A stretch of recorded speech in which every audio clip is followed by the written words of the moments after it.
ಅವರೇ ಹಾಕೊಂಡಿರ್ತಕ್ಕಂಥ ಲಕ್ಷ್ಮಣ ರೇಖೆಗಳನ್ನು ದಾಟೋದು ಹೇಗೆ ಅನ್ನೋದು ಕೂಡ ಭಾಳ ಮುಖ್ಯ ಆಗ್ತದೆ.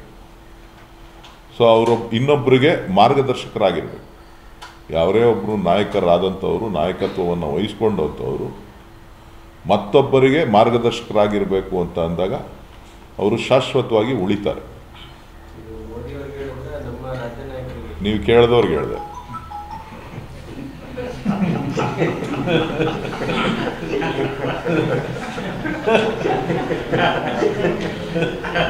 ಉಪಮುಖ್ಯಮಂತ್ರಿ ಕೆಪಿಸಿಸಿ ಅಧ್ಯಕ್ಷ ಡಿ.ಕೆ. ಶಿವಕುಮಾರ್ ಅವರು ಅತ್ಯಂತ ಸಂಯಮದಿಂದ ಇದ್ದಾರೆ, ತಾಳ್ಮೆಯಿಂದ ಇದ್ದಾರೆ, ಜಾಣ್ಮೆಯನ್ನು ಪ್ರದರ್ಶಿಸ್ತಿದ್ದಾರೆ. ಆದರೆ ಅವರ ಸಹೋದರ ಡಿ.ಕೆ. ಸುರೇಶ್ ಅವರು ಮಾಜಿ ಸಂಸದರು, ಅವರು ಕೂಡ ಅತ್ಯಂತ ನಾಜೂಕಾಗಿ ಮಾತಾಡುವ ಮೂಲಕ ಪ್ರಧಾನಿ ಮೋದಿ ಅವರಿಗೆ ಗುರಿ ಇಟ್ಟು ಎಲ್ಲೋ ಒಂದು ಕಡೆ ಸಿದ್ದರಾಮಯ್ಯ ಅವರಿಗೆ ಟಕ್ಕರ್ ಕೊಟ್ರ. ಯಾಕೆ ಈ ಮಾತನ್ನ ಹೇಳ್ತಿರೋದು ಅಂದ್ರೆ, ಪತ್ರಿಕಾಗೋಷ್ಠಿ ಮಾಡಿದ್ರು ಡಿ.ಕೆ. ಸುರೇಶ್ ಅವರು. ಆ ಪತ್ರಿಕಾಗೋಷ್ಠಿಯಲ್ಲಿ ಅತ್ಯಂತ ನಾಜೂಕಾಗಿ ಹೆಣೆದು ಪೋಣಿಸಿದ 8 ಮಾತುಗಳು ಸಿದ್ದರಾಮಯ್ಯ ಅವರಿಗೆ ನೇರ ಸಂದೇಶವನ್ನು ರವಾನಿಸಿದಂತೆ ಕಾಣ್ತಿದೆ. ನೋಡಿ, ಆರಂಭದಿಂದ ಕೊನೆ ತನಕ ನಾನು ಅವರ ಬೈಟನ್ನು ಕೂಡ ಪ್ಲೇ ಮಾಡ್ತೀನಿ. ಅವರೇನು ಮಾತಾಡಿದ್ದಾರೆ ಅದನ್ನು ತೋರಿಸ್ತೀನಿ, ಜೊತೆಲಿ ಯಾಕೆ ಆ ಮಾತನ್ನು ಹೇಳಿರಬಹುದು ಅನ್ನೋದನ್ನು ಕೂಡ ನಿಮಗೆ ಹೇಳ್ತೀನಿ. ಈಗ ಡಿ.ಕೆ. ಶಿವಕುಮಾರ್ ಅವರಿಗೆ ಯಾವ ಆತುರವೂ ಇಲ್ಲ. ಇದೇ ಮಾತಿನಿಂದ ಶುರುವಾಗುತ್ತೆ ಡಿ.ಕೆ. ಸುರೇಶ್ ಅವರ ಮೊದಲನೇ ಮಾತು. ಏನು ಹೇಳ್ತಾರೆ? ಇಲ್ಲ, ಡಿ.ಕೆ. ಶಿವಕುಮಾರ್ ಅವ್ರಿಗೆ ಈಗಲೇ CM ಆಗಬೇಕು ಅನ್ನುವಂತಹ ಆತುರ ಇಲ್ಲ, ಅಂತಹ ಆತಂಕವೂ ಇಲ್ಲ ಅನ್ನೋ ಮೂಲಕ ಅಧಿಕಾರ ಹಂಚಿಕೆ ಆಗಿತ್ತು, ಒಪ್ಪಂದ ಆಗಿತ್ತು, ಆ ಟೈಮ್ ಬರುತ್ತೆ, ಆ ಟೈಮ್ಗೆ ನಾವು ಮಾತಾಡ್ತೀವಿ, ಅಲ್ಲಿ ತನಕ ನಮಗೆ ಆತುರವೂ ಇಲ್ಲ, ಆತಂಕವೂ ಇಲ್ಲ.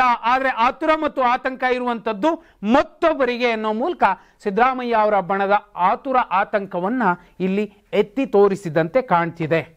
ಶಿವಕುಮಾರ್ ಆತುರದಲ್ಲಿಲ್ಲ, ಆತಂಕದಲ್ಲೂ ಇಲ್ಲ.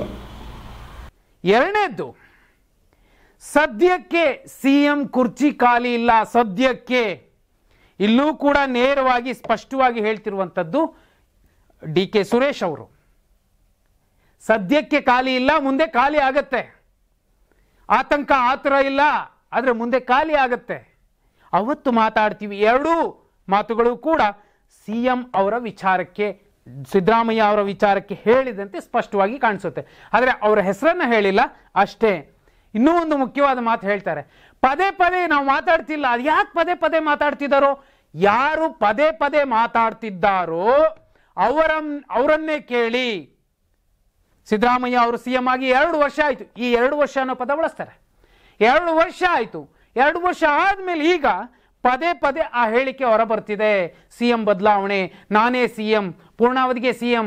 ನಾವು ಮಾತಾಡ್ತಿಲ್ಲ, ಸಿದ್ದರಾಮಯ್ಯ ಅವರೇ ಮಾತಾಡ್ತಿದ್ದಾರೆ. ಮುಖ್ಯಮಂತ್ರಿಗಳನ್ನೇ ನೀವು ಕೇಳಬೇಕು ಅಂತ ಸ್ಪಷ್ಟವಾಗಿ ಡಿ.ಕೆ. ಸುರೇಶ್ ಅವರು ಹೇಳ್ತಾರೆ. ಇದಕ್ಕಿಂತ ಬಹುಮುಖ್ಯ ಸಂಗತಿ ಏನ್ ಗೊತ್ತಾ? ಬಲಾಬಲ ಪ್ರದರ್ಶನ ಮಾಡುವಂತಹ ಸಮಯ ಅಲ್ಲ. ಇದನ್ನ ಹೇಳಿದ್ದಾರೆ ಡಿ.ಕೆ. ಸುರೇಶ್ ಅವರು. ಆ ವ್ಯಕ್ತಿತ್ವ ಡಿ.ಕೆ. ಶಿವಕುಮಾರ್ದಲ್ಲ.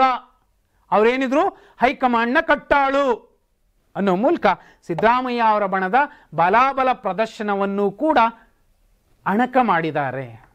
ಸದ್ಯಕ್ಕೆ ಮುಖ್ಯಮಂತ್ರಿ ಹುದ್ದೆ ಖಾಲಿ ಇಲ್ಲ. ಯಾತಕ್ಕೆ ಈ ವಿಚಾರ ಪದೇ ಪದೇ ಮುಂದೆ ಬರ್ತಾ ಇದೆ ಅನ್ನೋದು ತಾವು ಸಂಬಂಧಪಟ್ಟವ್ರನ್ನೇ ಕೇಳಬೇಕು. ಅಲ್ಲ, ಅವ್ರನ್ನೇ ಕೇಳಬೇಕು. ನೀವು ಮುಖ್ಯಮಂತ್ರಿಗಳನ್ನೇ ಕೇಳಬೇಕು, ಯಾಕೆ ಈ ವಿಚಾರ ಹೇಳಿದ್ರಿ ಅಂತ ಹೇಳ್ಬಿಟ್ಟು. ಇಲ್ಲಿ ಬಲಾಬಲ ಪ್ರದರ್ಶನ ಮಾಡುವಂಥ ವ್ಯಕ್ತಿತ್ವ ಶಿವಕುಮಾರ್ದಿಲ್ಲ. ಅಷ್ಟೇ ಅಲ್ಲ, ಡಿ.ಕೆ. ಸುರೇಶ್ ಅವರು ಇನ್ನೂ ಸೂಚ್ಯವಾಗಿ ಹೇಳಿದ್ದು, ದೆಹಲಿಯಲ್ಲಿ ಸಿದ್ದರಾಮಯ್ಯ ಅವರು ಹೇಳಿದ್ದಾರೆ ಕೆಲ ಶಾಸಕರ ಬೆಂಬಲ ಅಷ್ಟೇ ಇದೆ ಡಿ.ಕೆ. ಶಿವಕುಮಾರ್ ಅವರಿಗೆ ಎನ್ನುವಂತಹ ಮಾಧ್ಯಮದವರ ಪ್ರಶ್ನೆಗೆ ಉತ್ತರಿಸುವ ಸಂದರ್ಭದಲ್ಲಿ ಡಿ.ಕೆ. ಶಿವಕುಮಾರ್ ಅವರು ಅಧ್ಯಕ್ಷರು. ಇವತ್ತು ಯಾರೆಲ್ಲ ಶಾಸಕರಾಗಿದ್ದಾರೆ ಇವರ ಬಳಿಯಿಂದಲೇನೆ B.Pharm ತಗೊಂಡೋದಂತಹ ಶಾಸಕರು. ಅವ್ರ ಹತ್ರ ಈಗ ಬೆಂಬಲ ಕೋರುವಂತಹ ಸಮಯ ಇಲ್ಲ. ಅಂತಹ ಬಲಾಬಲ ಪ್ರದರ್ಶನ ಮಾಡುವಂತಹ ವ್ಯಕ್ತಿತ್ವವು ಡಿ.ಕೆ. ಶಿವಕುಮಾರ್ದವ್ರದ್ದಲ್ಲ. ಅದೇನಿದ್ರು ಮತ್ತೊಬ್ಬರದ್ದು ಅನ್ನೋ ಮೂಲಕ ಸಿದ್ದರಾಮಯ್ಯ ಅವರ ಪಾಳೆಯವನ್ನ, ಸಿದ್ದರಾಮಯ್ಯ ಅವರ ಬಣವನ್ನ ಸ್ಪಷ್ಟವಾಗಿ ಕಾಲೆಳೆದಿದ್ದಾರೆ. ನೋಡಿ, ಶಿವಕುಮಾರ್ ಅವರು ಪಕ್ಷದ ಕರ್ನಾಟಕ ಪ್ರದೇಶ ಕಾಂಗ್ರೆಸ್ನ ಅಧ್ಯಕ್ಷರಾಗಿದ್ದಾರೆ. ಯಾವುದೇ ಶಾಸಕರ ಬೆಂಬಲವನ್ನು ಪಡೆದುಕೊಳ್ಳುವಂಥದ್ದಾಗಲಿ ಕೇಳುವಂಥದ್ದಾಗಲಿ ಸಮಯ ಅಲ್ಲ. ಈಗಾಗಲೇ ಮುಖ್ಯಮಂತ್ರಿ ಹುದ್ದೆ ಸಿದ್ದರಾಮಯ್ಯನವರು ವಹಿಸ್ಕೊಂಡು 2 ವರ್ಷ ಆಗಿದೆ, ಕೆಲಸ ಮಾಡ್ತಾ ಇದ್ದಾರೆ. ಸೊ ಅವರು ಮುಂದುವರಿತಾ ಇರುವಂಥ ಸಂದರ್ಭದಲ್ಲಿ ಇದು ಯಾಕೆ ಚರ್ಚೆ ಮಾಡ್ತಾ ಇದ್ದಾರೆ, ಯಾಕೆ ಈ ವಿಚಾರಗಳು ಚರ್ಚೆಗೆ ಬರ್ತಾ ಇದೆ ಅನ್ನೋದು ನಮಗೆ ಗೊತ್ತಿಲ್ಲ. ನೀವು ಮಾತನಾಡಿದವ್ರನ್ನೇ ಕೇಳಬೇಕು. ಪ್ರತಿ ಸಾಲಲ್ಲೂ ಕೂಡ ಅವರು ಇದನ್ನೇ ಹೇಳ್ಕೊಂಡು ಹೋಗ್ತಾರೆ. ಇನ್ನೊಂದು, ಸಿದ್ದರಾಮಯ್ಯ ಅವರ ವಿಚಾರವಾಗಿ ಹೇಳುವಂತಹ ಸಂದರ್ಭದಲ್ಲಿ ಮಾಧ್ಯಮದವರು ಹೇಳ್ತಾರೆ, ಅವರ ಮಾತು ಮತ್ತು ನಗು ಎರಡೂ ನೋಡಿದ್ರೆ ನಿಮ್ಗೆ ಸ್ಪಷ್ಟವಾಗಿ ಅರ್ಥ ಆಗುತ್ತೆ. RSS ಮುಖ್ಯಸ್ಥರು ಭಾಗವತ್ ಅವರು 75 ವರ್ಷದ ವಿಚಾರ ಹೇಳಿದ್ದಾರೆ. ಮೋದಿ ಅವರೇನಾದ್ರೂ ಪ್ರಧಾನಿ ಪಟ್ಟದಿಂದ ಇಳಿಬಹುದಾ, ಬಹುದೊಡ್ಡ ಕ್ರಾಂತಿ ಆಗುತ್ತಾ ಅನ್ನೋ ಮಾಧ್ಯಮದವರು ಪ್ರಶ್ನೆಗೆ ಹೇಳುವಂತಹ ಸಂದರ್ಭದಲ್ಲಿ, ಉತ್ತರಿಸುವಂತಹ ಸಂದರ್ಭದಲ್ಲಿ ದೊಡ್ಡ ದೊಡ್ಡ ನಾಯಕರು ಅನ್ನಿಸಿಕೊಂಡವರು, ಮುಖಂಡರು, ಮುಂದಾಳುಗಳು ಅನ್ನಿಸಿಕೊಂಡವರು ಮಾರ್ಗದರ್ಶಕರಾಗಬೇಕು ಅನ್ನೋದಾದ್ರೆ ಅವರೇ ಹಾಕಿಕೊಂಡ ಲಕ್ಷ್ಮಣ ರೇಖೆಯನ್ನ ದಾಟದಂತೆ ನೋಡಿಕೊಳ್ಳಬೇಕು. ಆಗ ಮಾತ್ರ ಅವರು ಮಾರ್ಗದರ್ಶಕರಾಗ್ತಾರೆ, ಮತ್ತೊಬ್ಬರಿಗೆ ಮಾದರಿ ಆಗ್ತಾರೆ. ಈ ಪ್ರಶ್ನೆಗೆ ಉತ್ತರ ಕೊಡ್ತಾರೆ. ಕೊಟ್ಟಿದ್ದಾದ್ಮೇಲೆ ನಗ್ತಾರೆ. ನಕ್ಕ ತಕ್ಷಣ ಮಾಧ್ಯಮದವರೇ ಕೇಳ್ತಾರೆ, ಇದು ನೀವು ಮೋದಿ ಅವ್ರಿಗೆ ಹೇಳಿದ್ರು ಅಥವಾ ರಾಜ್ಯದ ಕೆಲ ನಾಯಕರಿಗೆ ಹೇಳಿದ್ರು ಅಂದಾಗ ನಕ್ಕು ಸುಮ್ಮನೆ ಆಗಿ ಇನ್ನೂ ಒಂದು ಮಾತನ್ನು ಹೇಳ್ತಾರೆ, ನೀವು ಯಾರು ಕೇಳಿದ್ರು ಅವ್ರಿಗೆ ಹೇಳಿದ್ದೀನಿ ಅಂತ ಅವರು ಕೂಡ ನಗ್ತಾರೆ. ನಾನಾಗಲೇ ಹೇಳಿದ್ನಲ್ಲ, ಯಾವುದಕ್ಕೂ ರಾಜಕಾರಣದಲ್ಲಿ ನಿವೃತ್ತಿ ಇಲ್ಲ. ರಾಜಕಾರಣದಲ್ಲಿ ನಿವೃತ್ತಿ ಇಲ್ಲ, ಇಚ್ಛಾಶಕ್ತಿ ಇರಬೇಕು. ಜೊತೆಗೆ ಅವರವ್ರು ಹಾಕೊಂಡಿರ್ತಕ್ಕಂಥ ಲಕ್ಷ್ಮಣ ರೇಖೆಗಳು, ಅವರೇ ಹಾಕೊಂಡಿರ್ತಕ್ಕಂಥ ಲಕ್ಷ್ಮಣ ರೇಖೆಗಳನ್ನು ದಾಟೋದು ಹೇಗೆ ಅನ್ನೋದು ಕೂಡ ಭಾಳ ಮುಖ್ಯ ಆಗ್ತದೆ. ಸೊ ಅವರು ಇನ್ನೊಬ್ಬರಿಗೆ ಮಾರ್ಗದರ್ಶಕರಾಗಿರ್ಬೇಕು. ಯಾವರೇ ಒಬ್ಬರು ನಾಯಕರಾದಂಥವರು, ನಾಯಕತ್ವವನ್ನು ವಹಿಸ್ಕೊಂಡಂಥವರು ಮತ್ತೊಬ್ಬರಿಗೆ ಮಾರ್ಗದರ್ಶಕರಾಗಿರಬೇಕು ಅಂತ ಅಂದಾಗ ಅವರು ಶಾಶ್ವತವಾಗಿ ಉಳಿತಾರೆ.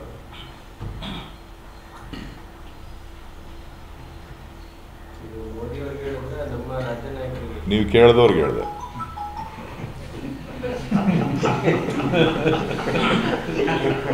ಅಲ್ಲಿಗೆ ಸಿದ್ದರಾಮಯ್ಯ ಅವರ ವಿಚಾರವಾಗಿ ಇವಾಗ DK ಶಿವಕುಮಾರ್ ಅವರು ಸೈಲೆಂಟ್ ಆಗಿರಬಹುದು, ಆದರೆ DK ಸುರೇಶ್ ಅವರು ಆಡಿರುವಂತಹ ಇಷ್ಟೂ ಮಾತುಗಳು, ನಮ್ಗೆ ಆತರ ಇಲ್ಲ, ಆತಂಕ ಇಲ್ಲ, ಸದ್ಯಕ್ಕೆ CM ಕುರ್ಚಿ ಖಾಲಿ ಇಲ್ಲ, ಅಧ್ಯಕ್ಷರೇ ಅಲ್ವಾ ಟಿಕೆಟ್ ಕೊಟ್ಟಿದ್ದು, ಈಗ ಇವರು ಗೆದ್ದಿರೋ 135 ಜನಕ್ಕೆ, ಬಲ ಪ್ರದರ್ಶನ ಮಾಡುವಂತಹ ವ್ಯಕ್ತಿತ್ವ ನಮ್ದಲ್ಲ, ಹೈಕಮಾಂಡ್ ಹೇಳಿದಂತೆ ಕೇಳ್ತೀವಿ, ಲಕ್ಷ್ಮಣ ರೇಖೆಯನ್ನ ದಾಟಿದ್ರೆ ಅವರೇಗೆ ಮುಖಂಡರು, ಮಹಾನ್ ನಾಯಕರು, ಮಾರ್ಗದರ್ಶಕರು, ಮಾದರಿ ನಾಯಕರಾಗ್ತಾರೆ. ಎಲ್ಲ ಪ್ರಶ್ನೆಗಳನ್ನ ಎತ್ತಿರುವಂಥದ್ದನ್ನು ನೋಡಿದ್ರೆ ಸ್ಪಷ್ಟವಾಗಿ, ಬೇರೆ ಸಾಕ್ಷಿನೇ ಬೇಕಿಲ್ಲ, CM ಕುರ್ಚಿಯ ಯುದ್ಧ ನಿಂತಿಲ್ಲ. ಡಿಸೆಂಬರ್ ಮುಗಿದ ಮೇಲೆ ಬೇರೆ ಲೆಕ್ಕಾಚಾರಗಳೇ ಬರುತ್ತೆ. ಇದೇ ಕಾರಣಕ್ಕೋಸ್ಕರನೇ ಸಿದ್ದರಾಮಯ್ಯ ಅವರು ಹೇಳಿದ್ರು ನೋಡಿ, ರಾಜದೀಪ್ ಸರ್ದೇಸಾಯಿ ಅವರ ಇಂಟರ್ವ್ಯೂನಲ್ಲಿ DK ಶಿವಕುಮಾರ್ ಅವರು ಹೇಳಿದ್ದಾರೆ CM ಕುರ್ಚಿ ಖಾಲಿ ಇಲ್ಲ ಅಂತ. ಈಗ ಖಾಲಿ ಇಲ್ಲ ಅನ್ನೋ ಪದವನ್ನು DK ಸುರೇಶ್ ಅವರು ಬಳಸುವ ಸದ್ಯಕ್ಕೆ ಖಾಲಿ ಇಲ್ಲ ಅನ್ನೋ ಪದವನ್ನು ಬಳಸುವ ಮೂಲಕ ಮುಂದೆ ಇದೇ ಖಾಲಿ ಆಗತ್ತೆ ಅನ್ನೋ ಸಂದೇಶವನ್ನೇ ನೀಡಿದ್ದಾರೆ. ಹಾಗೆಯೇ DK ಸುರೇಶ್ ಅವರು ಮೋದಿ ಅವರತ್ತ ಗುರಿ ಇಟ್ಟು ಸಿದ್ದರಾಮಯ್ಯ ಅವರನ್ನೇ ಸ್ಪಷ್ಟವಾಗಿ ಕೆಣಕಿದ್ರ. CM ಸ್ಥಾನಕ್ಕೆ ರಾಜೀನಾಮೆ ಕೊಡಿ ಎನ್ನುವಂತಹ ಮುನ್ಸೂಚನೆಯನ್ನು ಅಥವಾ ಹೈಕಮಾಂಡ್ ಕೊಡಿಸುತ್ತೆ ಎನ್ನುವಂತಹ ಸಂದೇಶವನ್ನು DK ಸುರೇಶ್ ಅವರು ನೀಡಿದ್ರ? ಕಮೆಂಟ್ ಮಾಡಿ.